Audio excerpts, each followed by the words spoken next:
सुनते हैं, सेवा करते हैं, नाम जप करते हैं, और स्वप्न को आप मिथ्या मत मानिएगा। स्वप्न एक ऐसी स्थिति है जिस स्थिति में आप सो जाते हैं और सोने के बाद एक प्रकार से मृतक हो जाते हैं, और मृतक होने के बाद वहां ना गाड़ी है, ना साधन है, ना घर है, ना व्यापार है, ना धन है, सब कुछ आप ही बन जाते हो। आप ही धन बन जाते हो, आप ही गाड़ी बन जाते हो, आप ही सवेरा बन जाते हो, आप ही रात बन जाते हो, आप ही वृक्ष बन जाते हो। ये स्वप्न में दिखने वाली जो दुनिया है, ये है नहीं, ये कौन है? ये हम ही बन जाते हैं वहां जाकर के।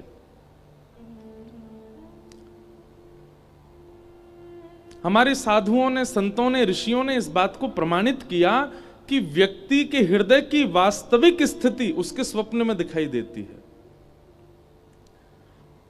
अनंत कथाएं सुनने के बाद भी, नाम जप करने के बाद भी, वृंदावन गमन करने के बाद भी, माला फेरने के बाद भी स्वप्न में आपको वो दिख रहा है जो नहीं दिखना चाहिए।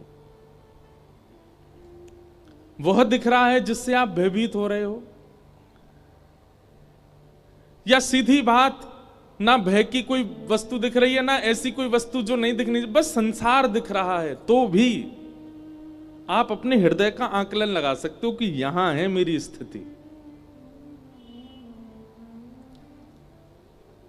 कई ऐसे साधक हुए, वे रात्रि में स्वप्न जो देखते थे ना, उसको अंकित करते थे, कहीं ना कहीं उसको लिखते थे, जो भी उनको स्मृति में याद आया। क्योंकि स्वप्न का एक स्वरूप होता है कि सुबह उठने के एक क्षण बाद ही आप विस्मृत होने लग जाएगा, भूलने लग जाओगे आप। 2-4 घंटे बाद जो आप बता रहे हैं वो कई बार आप मनोभाव से बनाते हैं। स्वप्न वास्तविक याद सबको नहीं रहता, पर कहीं ना कहीं हमको अपनी स्थिति पता चल जाती है कि किस तरीके का स्वप्न हम देख रहे हैं। वो हमारी आंतरिक मन की स्थिति दिखाता है।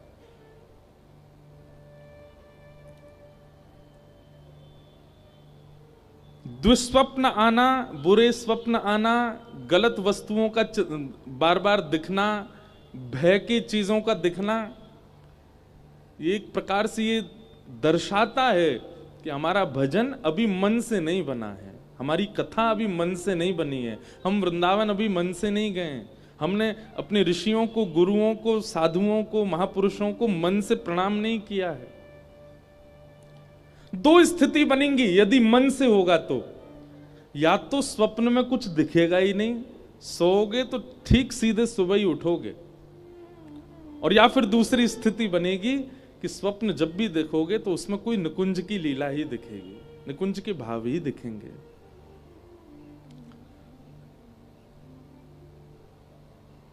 कभी वृंदावन परिक्रमा दिख जाएगी, कभी कोई साधु दिख जाएंगे, कभी कोई भाव दिख जाएगा, कभी महादेव, और ये तो विशेष रूप से होगा कि श्री किशोरी जी की, ठाकुर जी की सेवा करने वाले इनको महादेव जरूर दिखेंगे स्वप्न में, और महादेव की आराधना करने वाले इनको युगल सरकार जरूर अनुभव कराएंगे।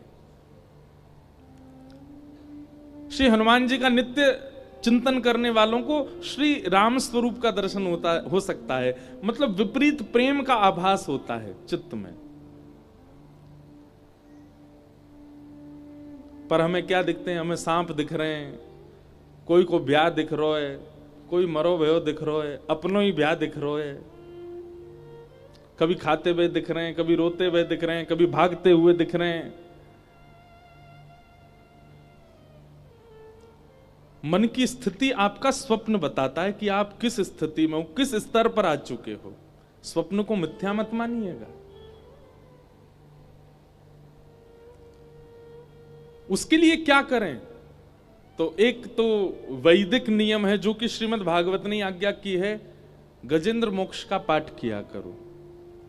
रात्रि शयन से पूर्व हाथ पैर धो करके अगर आप कर सको तो श्री गजेंद्र मोक्ष का पाठ करो। दुष्स्वप्न नाश, दुष्स्वप्नों का नाश होता है।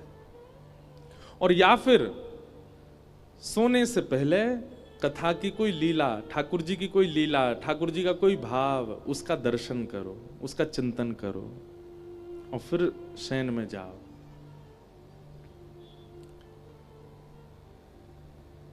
स्वप्न में दिखी, ये सूरदास जी वाणी लिखते हैं कुम्मन दास जी ठाकुर जी की लीला लिखते हैं, इनको कहां अनुभव होती है ये? या तो स्वप्न में या फिर मानसी में। तो स्वप्न सामान्य नहीं है, स्वप्न स्थिति है आपके भजन की, आपके मन की, आपकी बुद्धि की। आपके विकार कितने नष्ट हो रहे हैं ये आपका स्वप्न बताएगा।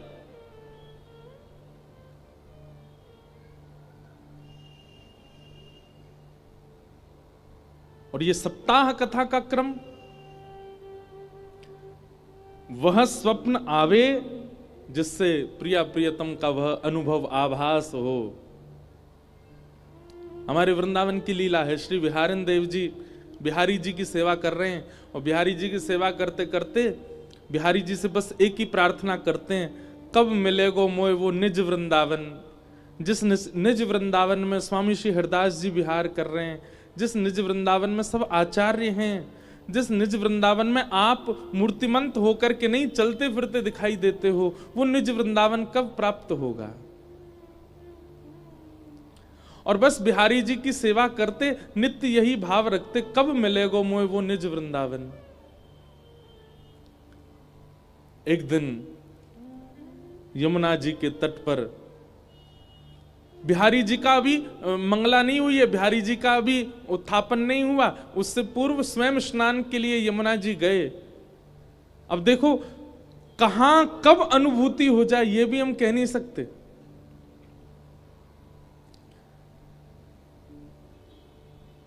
बिहारिन देव जी जैसे स्नान के लिए गए, और यमुना स्नान के बाद जब नीम की दातुन कर रहे थे, और दातुन करते करते करते नेत्र बंद हो गए, और नेत्र बंद होते श्री बिहारिन देव जी निज वृंदावन में प्रवेश कर। अब बताओ कैसी अवस्था, अभी स्नान भी नहीं किया है, केवल मुख मांज रहे हैं अपना, और उस अवस्था में श्री ठाकुर जी उनको निज वृंदावन में ले गए। निज वृंदावन में क्या देखा? श्री यमुना जी का जल सामान्य नहीं था, है तो सामान्य, पर जब आचमन लेने के लिए उसमें अंजलि में भरते हैं तो ऐसा लगता है मानो केसर युक्त जल बह रहा हो। एक अद्भुत सुगंधी यमुना जी में से आ रही है। अभी के वृंदावन में हमें यमुना जी के तट पर बालू दिखती है, पर बिहारिन देव जी कह रहे हैं कि निज वृंदावन की यमुना जी की बालू तो मणियों की है, रत्नों की है, हीरों की है, मोतियों की है, अद्भुत चमक है। निज वृंदावन में भक्तों के यूथ झुंड के झुंड एक साथ भ्रमण कर रहे हैं। कहीं से बुलावा आता है, अरे ठाकुर जी वहां विहार कर रहे हैं, सबरे चलो, सब दौड़ करके जा रहे हैं और वहां जाकर के ठाकुर जी को दर्शन कर रहे हैं। तभी कहीं से टेर सुनाई दे, अरे जल्दी केसी घाट आ जाओ, केसी घाट पर श्री लाल जी विराज रहे हैं, सब वहां की ओर दौड़ने लगते हैं। ऐसा निज वृंदावन, उस निज वृंदावन में वे सब आचार्य हैं जिनकी हम चर्चा सुनते हैं। मीराबाई हैं, सूरदास हैं, करमेती बाई हैं, कृष्णदास हैं, सब हैं वहां। और तभी बिहारिन देव जी भ्रमण करते करते ढूंढ रहे हैं कहां है श्यामा श्याम। बिहरत लाल अचानक दिख गए। और कैसे दिखे? यमुना जी की तट है, सघन कुंज है, और कुंज में एक दूसरे के गले में गलवैया दिए श्यामा श्याम रमण करते हुए आ रहे हैं। बिहरत लाल बिहारी निदो यमुना जी के तीरे तीरे। बिहरत लाल बिहारी ने दो यमुना जी के तीरे। इतना अद्भुत दर्शन होता है श्री बिहारिन देव जी को। ठाकुर जी किशोरी जी को देख रहे हैं, किशोरी जी ठाकुर जी को देख रही हैं। किशोरी जी की गुलाबी चुनरी, ठाकुर जी की पीली चुनरी, वो भी नीचे आपस में मिल रहे हैं। ठाकुर जी के नेत्र किशोरी जी के नेत्रन से मिल रहे हैं। ठाकुर जी के कानन के कुंडल किशोरी जी के कानन के कुंडल से मिल रहे हैं, नथ बेसर से मिल रही है, श्रृंगार से मिल रहे हो है। मानो श्री कृष्ण ही एकमात्र किशोरी जी से नहीं मिल रहे हैं, ठाकुर जी के अंग पर विराजमान जितने भी आभूषण हैं मानो वे भी सचल हो गए हों, किशोरी जी के आभूषण सचल हो गए हों, आपस में वे भी मिल रहे हैं। एक अद्भुत छटा का दर्शन होता है।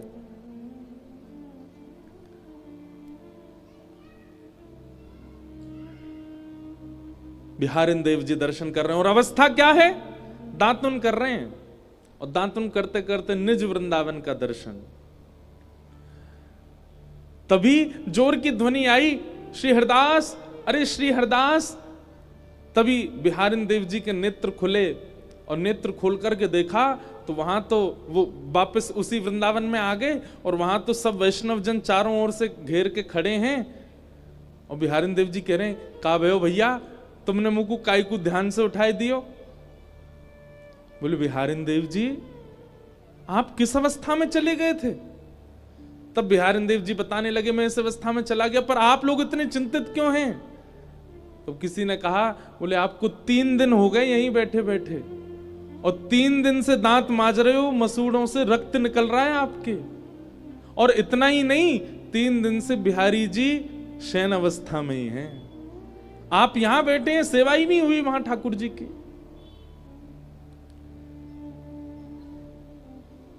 यह है स्थिति। कहां बिहारिन देव जी को कुछ क्षण के दर्शन हुए थे, पर प्रकट स्थिति में वो 3 दिन बीत चुके थे। इन अवस्थाओं तक पहुंचना, इन अवस्थाओं तक हम इतनी लंबी अवस्था में, इतनी श्रेष्ठ अवस्था में तो नहीं जा सकते, पर कम से कम रात्रि में जब अपने देह के अभिमान से शून्य होते हैं, विषय विलास से शून्य होते हैं। बंधुओं एक बात मेरी बहुत ध्यान से सुनिएगा,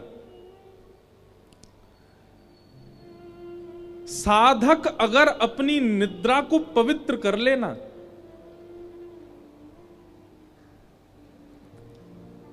जब आवश्यक है तब अपने गृहस्थाश्रम के भाव का निर्वहन करे, परंतु अन्य भावों में यदि वो अपनी निद्रा को, अपने रात्रि शयन को यदि पवित्र कर ले, शुद्ध कर ले, जैसे दिन भर वो पवित्र अवस्था में रहता है वैसी पवित्र अवस्था में रात्रि शयन में अगर जाए ना, तो निश्चित है, हम व्यासपीठ से दावा देकर के कह रहे हैं कि रात्रि के स्वप्न में उसे प्रिया प्रियतम का निश्चित आभास हो जाएगा, बस वो शुद्ध अवस्था में निद्रा में जाए। और कम से कम हमारे युवा भाई बहन जो अभी ब्रह्मचर्य में ही हैं, कम से कम वो ही इस बात का प्रयास करें। वह चिंतन, वह छवि, हम कई बार बताएं आपको, हम कोई अपनी प्रशंसा के भाव से नहीं करें, कई भाव व्यास मंच से वो निकल आते हैं जो कहीं पढ़े भी नहीं गए हैं। कई बार ऐसा होता है कि कोई पद देखा, कोई लीला देखी, पर वह लीला जितनी लिखी हुई थी उससे अधिक दिखने लग जाती है, अधिक समझ में आने लगती है, अधिक उसका वर्णन आने लगता है। और ये कब संभव होता है? जब कहीं ना कहीं हमारा मानसिक भाव शुद्ध हो, हमारे मन शुद्ध हो, और मन की शुद्धता का एकमात्र उपाय है श्रीमद् भागवत की कथा। यहां ज्ञान के जो कड़वे नीम खिलाए जाते हैं ना, वो कड़वे नीम औषधि हैं, ताकि रसगुल्ला खा सको, ताकि गुलाब जामुन खा सको, ताकि गाजर का हलवा खा सको। खूब नीम खाई होगी तो फिर बाद में कुछ भी मिठास खाओगे तो शुगर लेवल बढ़ने में थोड़ी आसानी कम रहेगी, जल्दी नहीं बढ़ेगा। ठीक वैसे ही ब्रज की लीला, ठाकुर जी की अंतरंग लीला, बाल लीला, ये सब तो मिठास है। सीधे उसके आश्रम में चले जाओगे तो कहीं ना कहीं रोगी बनने की संभावना ज्यादा है। रोगी बनने की संभावना मतलब कहीं ना कहीं वहां दोष दिख जाएगा आपको। लेकिन श्रीमद् भागवत के अनन्य ज्ञान, जहां पर कई भक्तों के चरित्र, कई भाव सुनाए जा रहे हैं, इनका नीम यदि पहले ले लिया होगा तो उस लीला को समझने में और सहजता आ जाएगी। इसलिए भागवत में सीधे लीलाएं नहीं सुनाई जाती, पहले कई भक्तों के चरित्र और कई ज्ञान के प्रसंग सुनाए जाते हैं। तो ऐसी भागवत की कथा हमारे जीवन में आई है, हम उनके आश्रय में रह करके आइए उस स्थिति में पहुंचे कि कभी स्वप्न में ही सही ठाकुर जी का वह साक्षात्कार हो।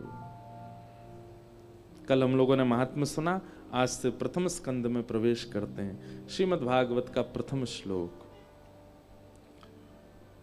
जन्माद्यस्य यतोऽन्वयादितरतः चार्थेष्वभिज्ञस्वराट् तेने ब्रह्महृदाय आदिकवये मुह्यन्ति यत्सूरयः तेजो वारिमृदां यथा विनिमयो यत्र तृषगो मृषा धाम्ना स्वेन सदा निरस्तकुहकं सत्यं परं धीमहि धाम्ना स्वेन सदा निरस्तकुहकं सत्यं परम धीमहि। भागवत जी का पहला श्लोक है। जन्माद्यस्य यतोऽन्वयादितरतः। ठाकुर जी कौन है? थोड़ी गूंज कम करो भाई, बहुत गूंज रही है। ठाकुर जी कौन है? जो जन्म आदि से परे हैं, संसार के किसी भी विकार विलास विषय में जिनकी कोई आसक्ति नहीं, आवश्यकता भी नहीं। श्रीमद् भागवत का प्रथम श्लोक जो है ना, इसका ज्ञान परक अर्थ भी है और भाव परक अर्थ भी है, बहुत सारे अर्थ हैं, लेकिन एक बहुत सुंदर अर्थ है, संपूर्ण कृष्ण लीला है पहले ही श्लोक में। जन्माद्यस्य यतोऽन्वयाद् इतरतः। जो ठाकुर जी अपनी मैया के यहां जन्म लेते ही अन्य मैया के पास चले गए, मतलब देवकी के यहां जन्म लेते ही अन्वयाद् इतरतः यशोदा जी के पास चले गए। हमारे पूज्य नाना जी पंडित श्री कृष्णलाल शास्त्री जी, वो इतने सारे भाव कहते थे कि ठाकुर जी गोकुल क्यों गए, ब्रज में क्यों गए, यशोदा के यहां क्यों आए हैं, उसके पीछे कारण कई हैं। पर एक कारण हमारे पूज्य नाना जी बहुत सुंदर बताते थे। वो लाला एक बार कहा भयो, ब्राह्मणन की बात को सत्य करवे के काजे ठाकुर जी गोकुल गए। मैंने की कैसे नाना जी? तो नाना जी हमारे एक प्रसंग सुनाए कि नंद बाबा यशोदा मैया के कोई लाला नाय हतो। तो नंद बाबा ने अपने कुल पुरोहित सांडिल मुनि से कही कि आप हमारे घर एक अनुष्ठान कर दो, जैसे हमारे घर एक लाला है जाए। और हमें लाला की कामना या हमारे नहीं है कि हमारा वंशवर्धन होएगो, हमारो अंतिम संस्कार करेगो, खूब धन कमावेगो, हमारो घर आगे बढ़ावेगो। इन सब कारण से हमें लाला नहीं चाहिए। सांडिल मुनि किस भाव से चाहिए?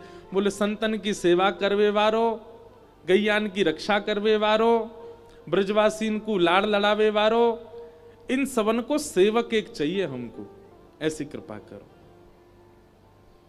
भाई कल ठीक था तुम्हारा, आज क्या किया है? बहुत गूंज रही है आवाज, हमें ही दो दो आवाज सुनाई दे रही है हमारी।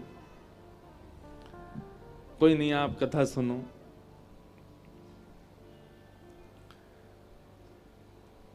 तो क्या बता रहा था? हाँ, तो नंद बाबा यशोदा मैया ने किस भाव से पुत्र की कामना की? गौ सेवा, संत सेवा, ब्रजवासीन की सेवा, इन सबन की सेवा भावना वारो हमें एक लाला चाहिए। और यही भाव से हमारे यहां आप एक अनुष्ठान कर दो। सब लोग इधर देखो, ध्यान से सुनो। तो सांडिल्य मुनि ने एक तिथि निकाली, मुहूर्त निकाला। बोले ठीक है, एक बहुत बढ़िया मुहूर्त है, इसमें हम आएंगे और आपके अनुष्ठान करेंगे।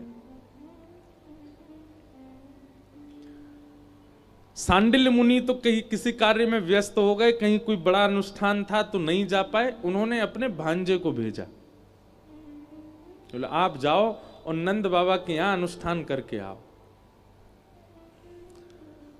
सांडिल्य मुनि के भांजे आए। हमारे ब्रज में आज भी नियम है कि कोई संत महापुरुष आए तो माताएं चाहे कितनी भी उम्र की हों, घूंघट करके सिर ढक के थोड़ा वैसे ही प्रणाम करें।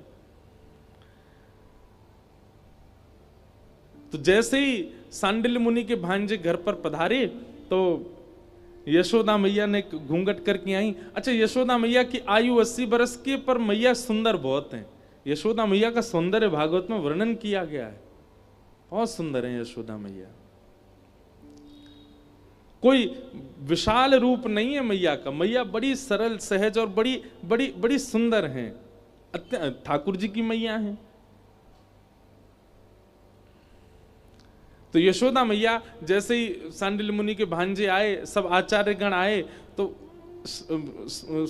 श्रृंगार तो कियो ही हतो, उनने घूंघट करके जैसे ही प्रणाम करवे गई, तो उनको लगे कि कोई नव विवाहिता कोई कन्या प्रणाम कर रही है, क्योंकि यशोदा मैया ऐसे ना रहे में पूरी सज धज के रहे, खूब बढ़िया सुंदर नूपुर पहन के रहे, करधनी पहने, खूब आभूषण धारण करें, कड़ूला पहने, आदि आदि सब भाव।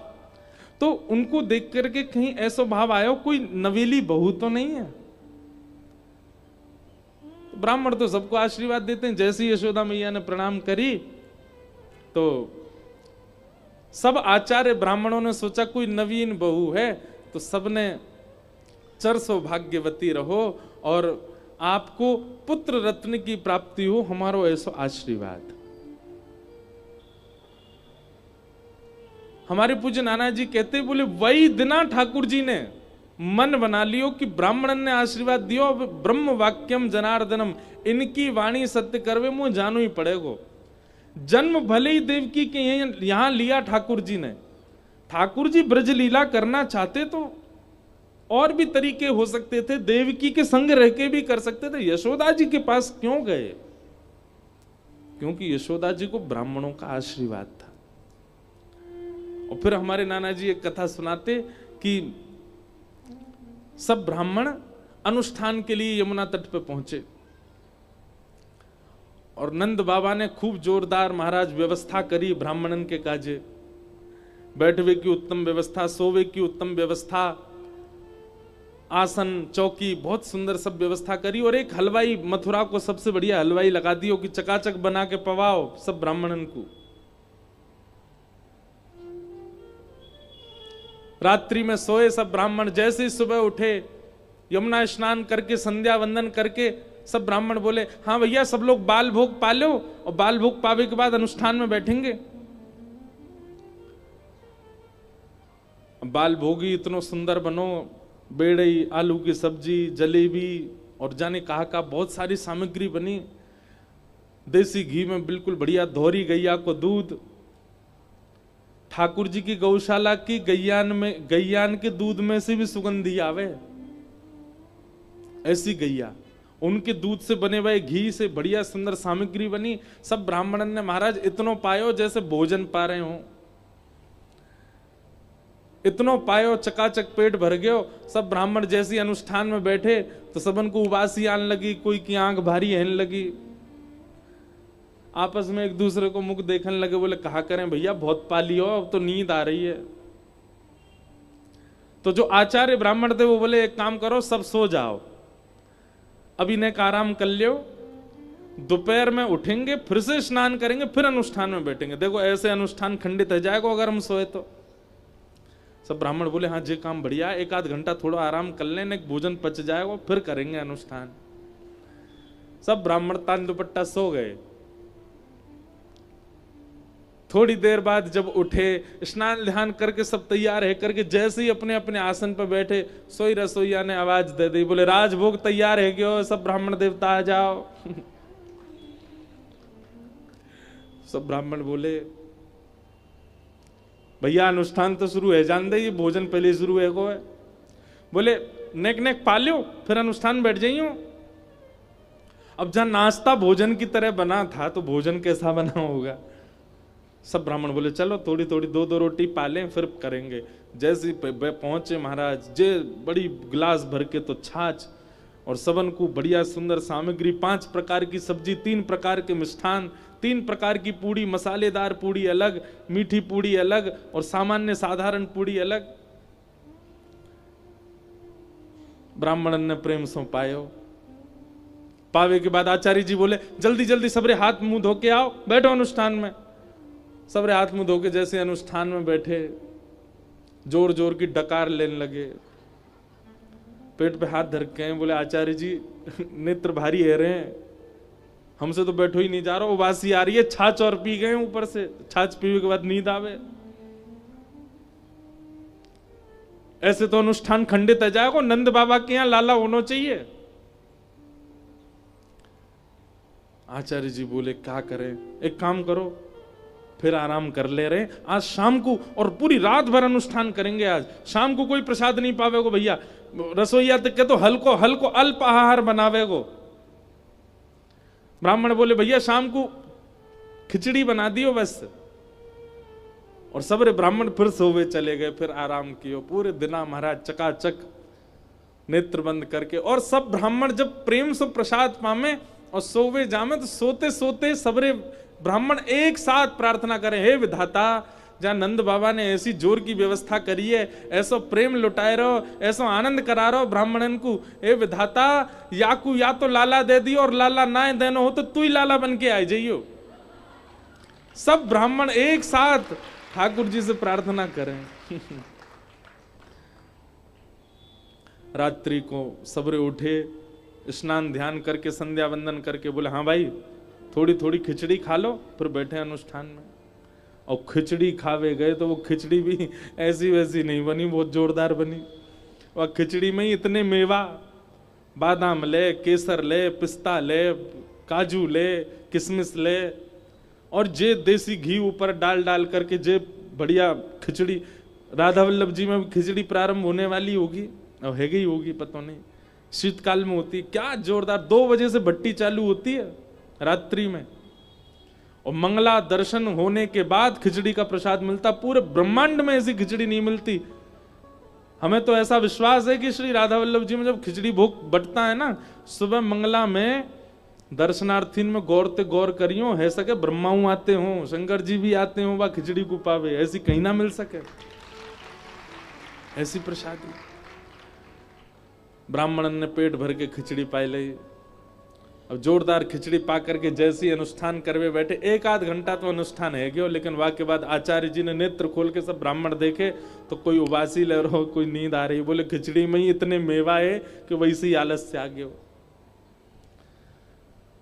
आचार्य जी बोले ऐसे तो अनुष्ठान होगो नहीं भैया, तुम लोग एक दिन तो पूरा निकार दियो, नंद बाबा के बालक कैसे होएगो।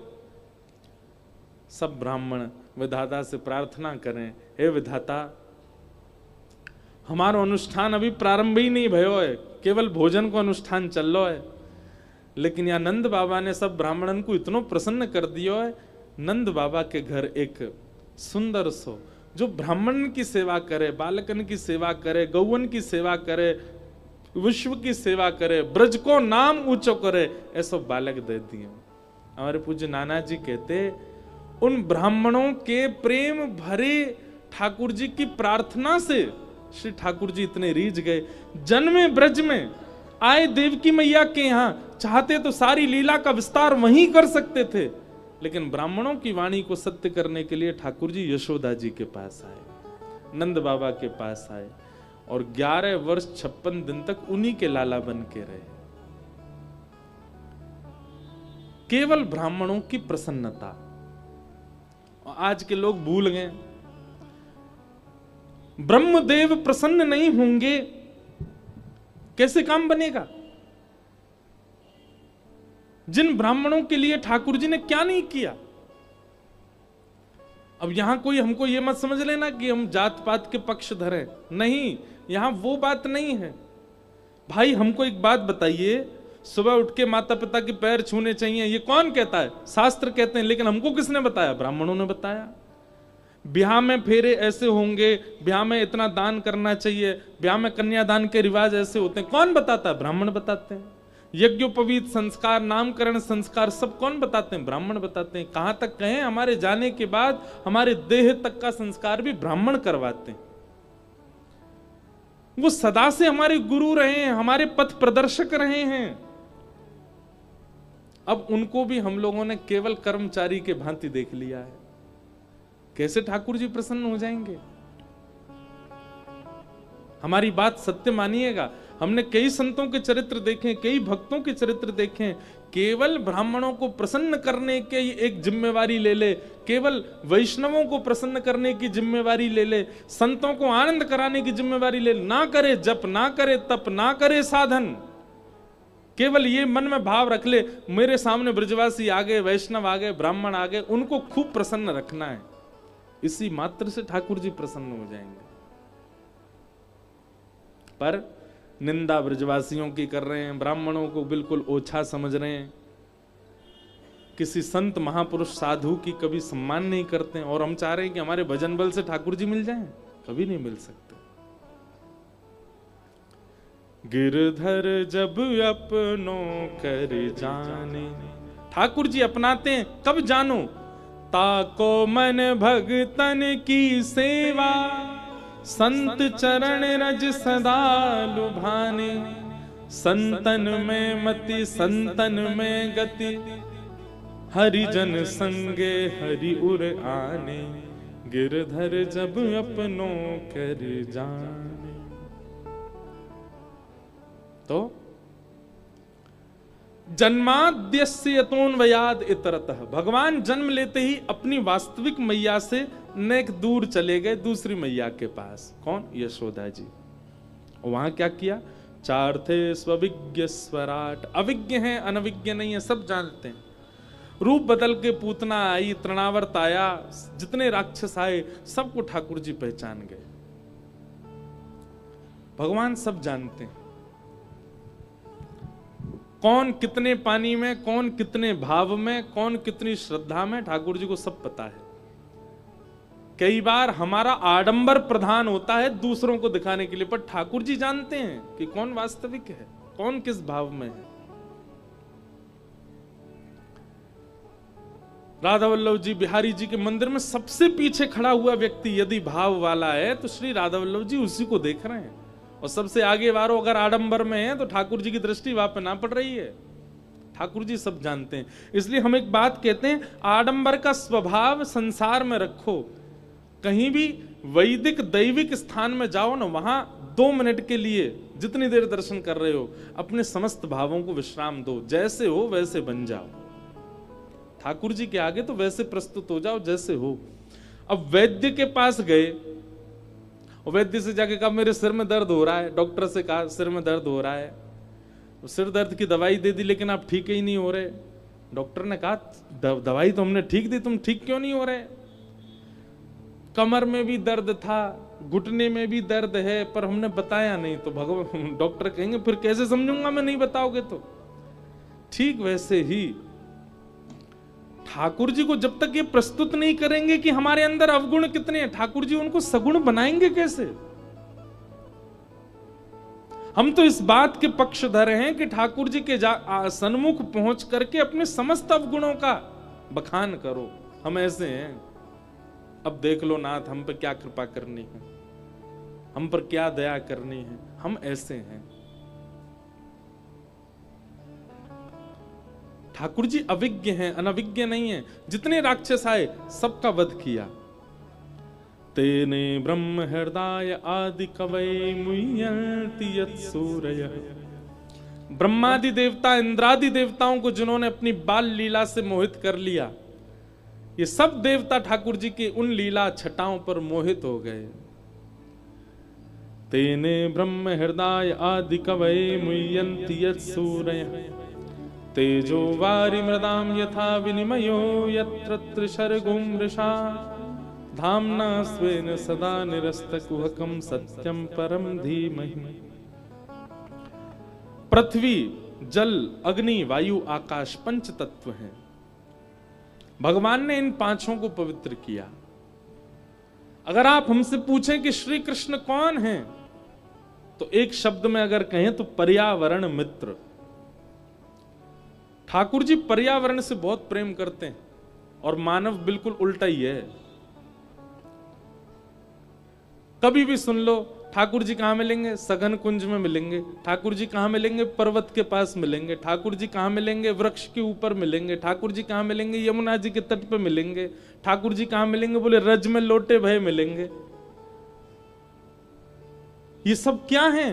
ये पर्यावरण है, ये प्रकृति है।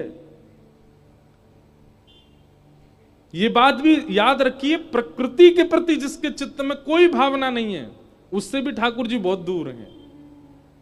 भाई, हमें जिससे मिलना होता है ना, जिसको पाना होता है, हम उसके जैसा बनने का प्रयास करते हैं, उसकी प्रिय वस्तुओं को अपना प्रिय बनाते हैं।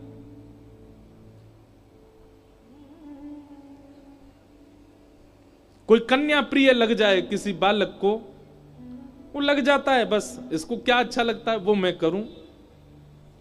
जो नहीं खाता था उसके प्रिय लगने वाली वस्तु वो भी खाने लग जाता है।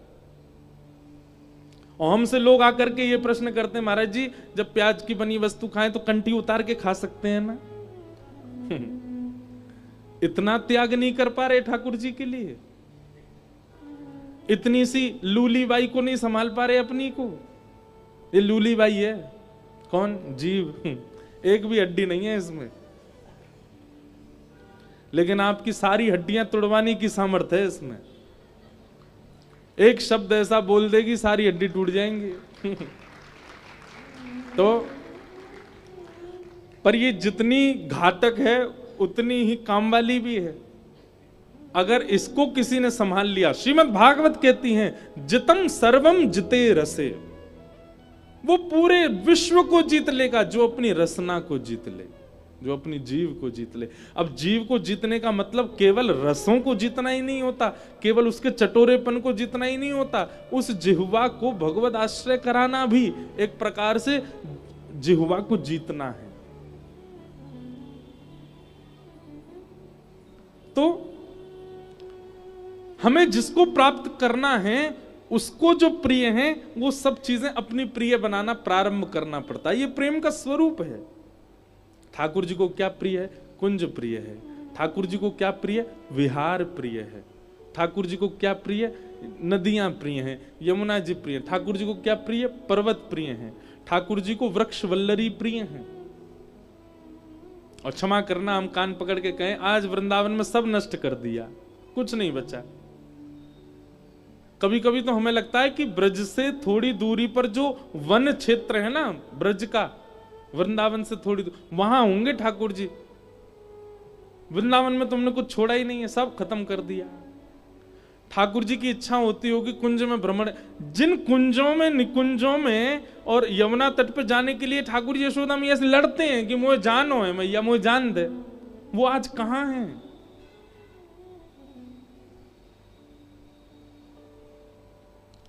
अब हम तो केवल प्रवचन कर सकते हैं, हमारे कहने से कुछ बदलाव तो वृंदावन में होने वाला है नहीं। श्री यमुना जी, हम अपनी बात कर रहे हैं, हमको ही कितने दिन हो गए होंगे आचमन किए हुए। आचमन किए हुए मतलब एक पूरे पात्र में भर के यमुना जल नहीं पिया होगा कितने दिनों से।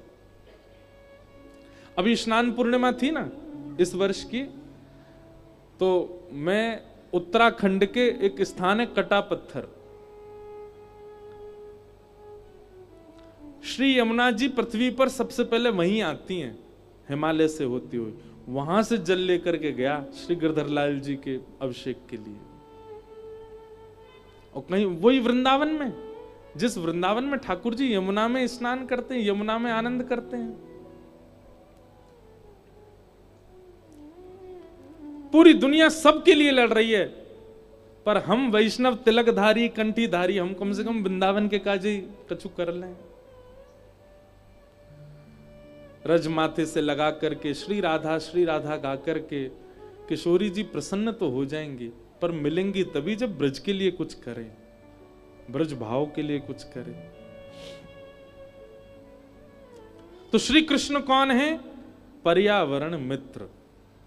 और आपको यदि उनकी प्राप्ति करनी है तो आप पर्यावरण मित्र बनो। रज से, नुकुंज से, कुंज से, वृक्ष से, नदियों से, पहाड़ों से, इनसे प्रीति हो आपकी, ठाकुर जी मिलेंगे। हम एक बात कहते हैं, वृंदावन में कभी ठाकुर जी मिलवे को मन बनाएंगे ना, या तो यमुना तट पे मिलेंगे या श्री गिरिराज जी की तलेटी में मिलेंगे। ये दो स्थान ऐसे हैं जहां ठाकुर जी प्रत्यक्ष विराज रहे हैं, जहां ठाकुर जी प्रत्यक्ष अनुभव कराएंगे अपना।